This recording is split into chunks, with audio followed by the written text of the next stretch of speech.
From Pacifica, this is Democracy Now! My name is Ray Lewis. I'm a retired police captain from the Philadelphia Police Department. And the reason I'm down here is because I'm tired of seeing suffering of so many people while you have 1% who is accumulating all this wealth on the backs of all the workers. The police are the 99%. Unfortunately, they don't realize it. Well over 1,000 protesters returned to Zuccotti Park after a police eviction the night before of the entire camp. We'll speak with Jeff Charlotte. He organized Occupy Writers, and Marina Citrin just returned from Greece looking at Occupy movements around the world. Then Cities Under Siege, the new military urbanism. We'll look at police tactics and surveillance as protesters continue to try to maintain their ground. This is not a Wall Street thing, it's not a bank thing, but it's a social thing. You know what I'm saying? Everything that's been going on in Oakland, the homicides, schools being closed down, libraries being shut down, teachers being cut off, public workers getting laid off, work furloughs, everything that the city is supposed to be taking care of its own is not being done. All that and more coming up.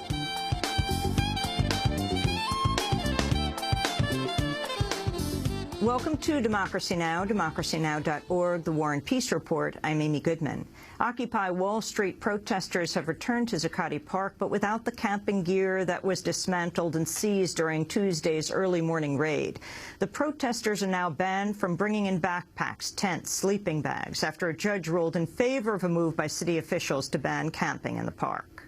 I think what we're showing here is that we're resilient, we're going to persevere, and no matter what court ruling comes out or what Mayor Bloomberg and his billionaire friends may say about us, our message of economic justice and democracy is resonating with a wide sector of society. This does not feel like a victory to me at all. I've been fighting here for 17 hours straight since 2 in the morning today. It is now 7 o'clock, and I've been here all day. I've barely got a chance to sit down, eat a good meal, get some. I'm so thirsty right now, and I can't even go inside because I have a backpack. Around 150 people were arrested in the police raid on Zuccotti. At a news conference, New York City Mayor Michael Bloomberg defended the arrests, calling them an issue of public safety. The occupation was coming to pose a health and fire safety hazard to the protesters and to the surrounding community. We have been in constant contact with Brookfield, and yesterday they requested that the city assisted in enforcing the no sleeping and camping rules in the park. But make no mistake, the final decision to act was mine and mine alone. There is no ambiguity in the law here. The First Amendment protects speech. It does not protect the use of tents and sleeping bags to take over a public space. Protesters have had 2 months to occupy the park with tents and sleeping bags. Now they will have to occupy the space with the power of their arguments. Mayor Bloomberg said there were about 200 arrests. Scores of students rallied at the University of California, Berkeley Tuesday as part of a day-long strike protesting the campus arrests of 39 people last week. Student activists have erected a new encampment after the first was dismantled during last week's crackdown. Police have now given them a new order to disperse. A few hundred people from Occupy Oakland took part in a 5-mile march to join up with the students. The campus received a square after police shot a man who brandished a gun in a computer lab, though police say the incident was unrelated to the protest. Just miles away, there are fears of a new raid on Occupy San Francisco after a battalion of riot police surrounded the downtown encampment. San Francisco police say they don't plan to clear the main camp, but have arrested 7 people who set up tents on a sidewalk. Also on the West Coast, at least 6 people were arrested in Occupy protest in Seattle. A crowd of several hundred had marched through the city in solidarity with Occupy Wall Street encampment in New York. Activists say a number of people were pepper sprayed, including an elderly woman, a pregnant woman, and a priest.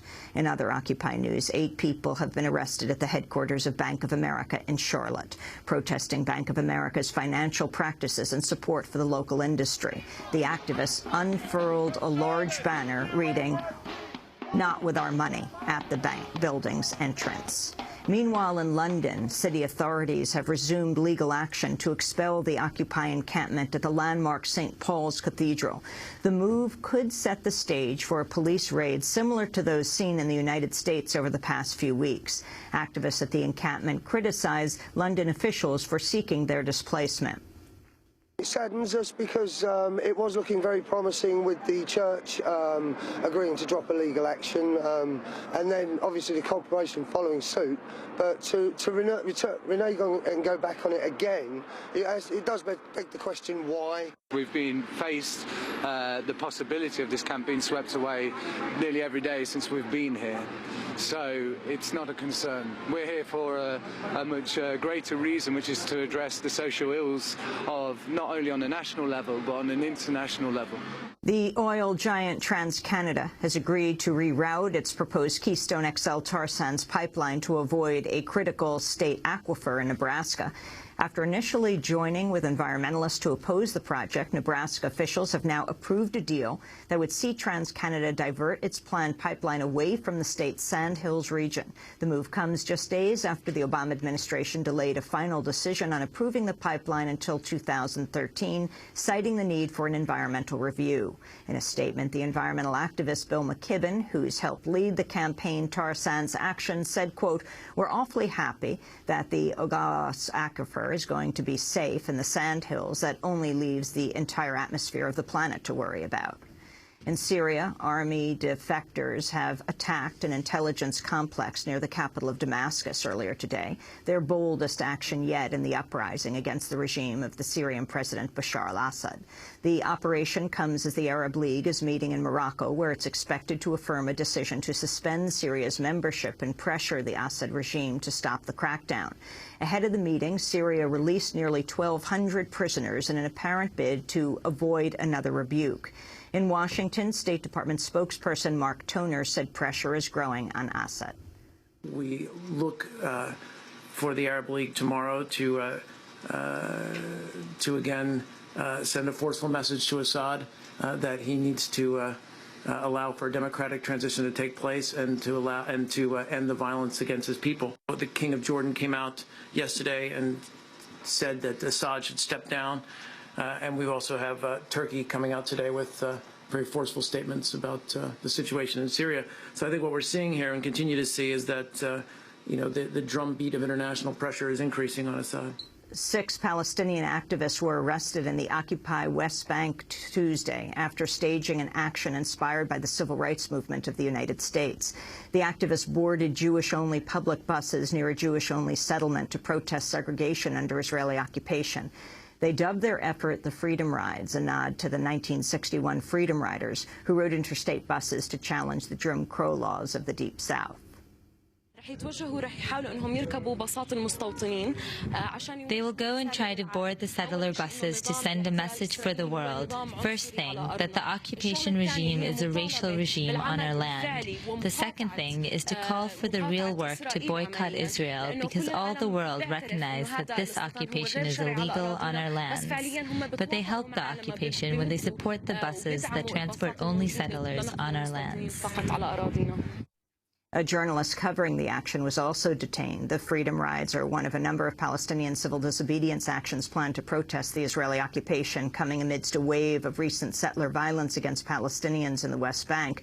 Recent UN figures show attacks by Israeli settlers on Palestinians have increased by 40% in 2011 compared to 2010, and by over 165% compared with 2009. Nearly 10,000 Palestinian-owned trees have been damaged or destroyed. Hundreds of Palestinian families have been forced to relocate away from ancestral farmlands. Over 90% of monitored complaints filed by Palestinians with the Israeli police have been closed without indictment. Defense Secretary Leon Panetta appeared before a Senate panel Tuesday to discuss the Obama administration's recent decision to withdraw U.S. troops at the end of the year. Panetta got into a heated exchange with Republican Senator John McCain, who questioned Obama's plan. The truth is that this administration was committed to the complete withdrawal of U.S. troops from Iraq, and they made it happen. Senator McCain, that's just simply not true. Well, I guess you can believe that, and I respect your beliefs. I respect your opinion. But that's not the outcome. And the outcome is exactly as predicted. But that's not how it happened. This is how it happened. This is about negotiating. This is about negotiating with a sovereign country, an independent country. This was about their needs. This is not about us telling them what we're going to do for them or what they're going to have to do. This is about our needs as well, Mr. This is about their country. WikiLeaks founder Julian Assange has filed an appeal with Britain's Supreme Court of a decision allowing his extradition to Sweden. Swedish authorities are seeking to question Assange about claims of rape and sexual assault, though he has not been formally charged. In campaign news, Republican presidential hopeful Newt Gingrich is drawing new scrutiny over his financial ties to the mortgage giant Freddie Mac. Bloomberg News is reporting Gingrich received between $1.6 and $1.8 million in consulting fees from Freddie Mac over an 8-year span, beginning in 1999. Gingrich has maintained he never performed lobbying for the company and, in fact, advised them their business practices were, quote, insane, an account Freddie Mac officials have denied. And the physician and public health expert Dr. Paul Epstein has died at the age of 67. As Associate Director of the Center for Health and the Global Environment at Harvard Medical School, Dr. Epstein was among the first to make the link between the spread of infectious diseases and extreme weather caused by global warming. He discussed his work in an interview on Democracy Now! Last December. It's not often considered as part of the global warming story, but the heat of the last half century has built up in the oceans, and it's the accelerated evaporation off of warm oceans that drives the heavy rains. A warmer atmosphere also holds more water vapor.